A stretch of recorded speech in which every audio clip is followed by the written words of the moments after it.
Hi everyone, I'm Gary Null and I'd like to welcome you to this program. Broadcasting live from our studio in New York City and streaming over the internet at progressiveradionetwork.com or GaryNull.com. You can watch today's program and by just going there.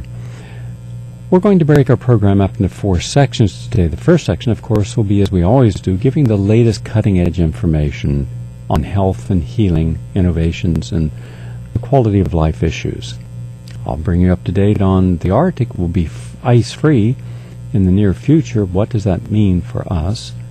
My guest in the second part of our program is Les Leopold. He is co-founder and director of 2 nonprofit educational organizations, the Labor Institute and the Public Health Institute. He also helped create the Blue-Green Alliance, an organization that merges labor unions and environmental concerns, such as the Sierra Club. Ralph Nader said that Les' award-winning book, The Man Who Hated Work and Loved Labor, is one of the top 10 reads. We're going to talk about the financial crisis in banking. And I'm going to be asking some very basic questions today, and it's important you stay tuned and listen to this because I'm going to give you a perspective on where we're at now, where we have been, how we've been lied to, and how virtually all the assumptions that we have been told by the mainstream economic pundits have been wrong, and what I see as the future and why we have to pay attention. Some commentaries along the way, the latest on the flu and swine flu vaccine information. I will be taking calls right after my health and nutrition segment today on anything that you find important. Let's go to the information. For a long time, there was a movement in pregnant women who had any form of pain, especially lower back pain because of the weight of the developing fetus, to get some acupuncture, ear acupuncture specifically. And I remember at the time, anytime the advocates in the women's movement said this is good, there'd be those in Orthodox medicine who said that's all nonsense. There's nothing about your ear that's going to impact your pain. Here's the latest, and this is from the American Journal of Obstetrics and Gynecology.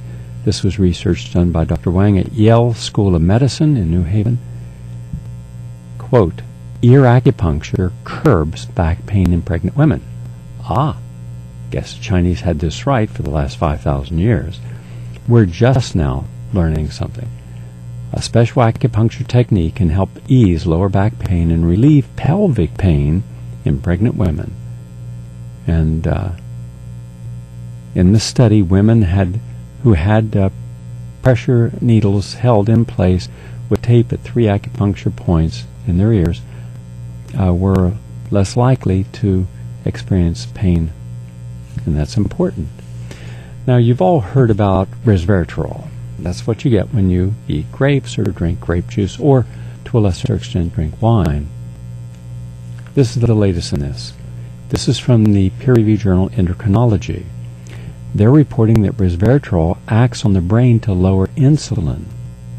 This is researched at the University of Texas Southwestern Medical Center, and they wanted to see what would happen with resveratrol when infused into the brains of mice. Resveratrol found in these plants had demonstrated benefits similar to those of caloric restriction in other research. So by taking resveratrol, you're more likely to maintain normal weight, and it had anti-diabetic effects. Now think of how important that is to the tens of millions of diabetics in the United States. Well, they found that it had a major expression in the central nervous system, the neurons, that control glucose and insulin homeostasis.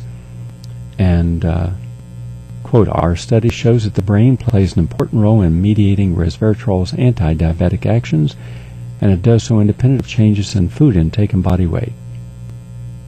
So, my suggestion is this: 100 milligrams a day of resveratrol in the morning, 100 in the afternoon, and 100 in the evening, especially if you're overweight, if you're pre-diabetic, diabetic, or suffer from any form of insulin sensitivity, where you're not using insulin correctly, resveratrol can make a big difference. For those of you who still believe that there's a major debate raging about soy, here's the latest on this. you can buy organic, non-genetically engineered soy. But go to the scientific literature. Go to the independent studies, those not financed by the soy industry, and take a look. You'll see that 98% of the studies, we're talking now over almost 6,000 studies, are positive. And here's just the latest. Soy foods may help curb hip fractures in older women. I'll quote this from Reuters. It says, postmenopausal women may lessen their chances of fracturing a hip by adding soy-based foods to their diet. Women in the study were 21 to 36% less likely to fracture a hip when they reported eating a moderate amount of soy. That's the National University of Singapore. And the amount of soy they took in was 2.7 grams. That's a very small amount. Give you an idea, 28 grams to an ounce. So it's not very much soy. It's like a spoonful, a forkful. So it's very little. And that was published in the American Journal of Epidemiology, current issue. So I'm very pro soy when it's a proper part of a balanced diet and not excessive from organic soy. Now, if you're an older woman, and in this study older was over the age of 50, pay attention, because, quote, adherence to a Mediterranean diet along with avoidance of Western-type food may contribute to reduction in postmenopausal breast cancer. This is a new French study, and it was published in the American Journal of Epidemiology. And it lowered breast cancer in postmenopausal women, who have a very high incidence of breast cancer, by the way, just by diet. More fruits, more vegetables, more olives, more olive oil, and staying away from, quote, meat products, fries, that means French fries, appetizers, rice, pasta, potatoes, pizzas, pies, canned fish, eggs, alcoholic beverages, cakes, mayonnaise, butter, and cream, all associated with breast cancer risk. So that's good news, and not that difficult to do, because the Mediterranean diet happens to be a wonderful diet. And by the way, if you ever noticed when you eat in any of the Western Mediterranean countries, you'll see that they serve relatively small portions, and they don't rush dishes. They generally take quite a lot of time in between a dish, and that's why historically it's completely normal to spend an hour and a half or 2 hours having a lunch. There's a sense of relaxation, of ease. And I remember being on the Italian side and right up by the ocean. And I had some buddies with me, Franco Pettoni and Chris Calapi and my brother Howard. And we were going from one end of Italy to the other. And we stopped, and I went for a walk in this field. There was a little tiny restaurant in this little tiny village, maybe about 6 or 7 houses, and old stones. And when you were sitting there, you could smell that old historic smell.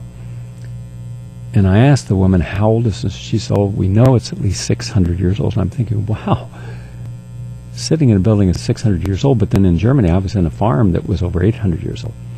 So anyhow, I walk across the street, and I asked the woman, what's on the menu?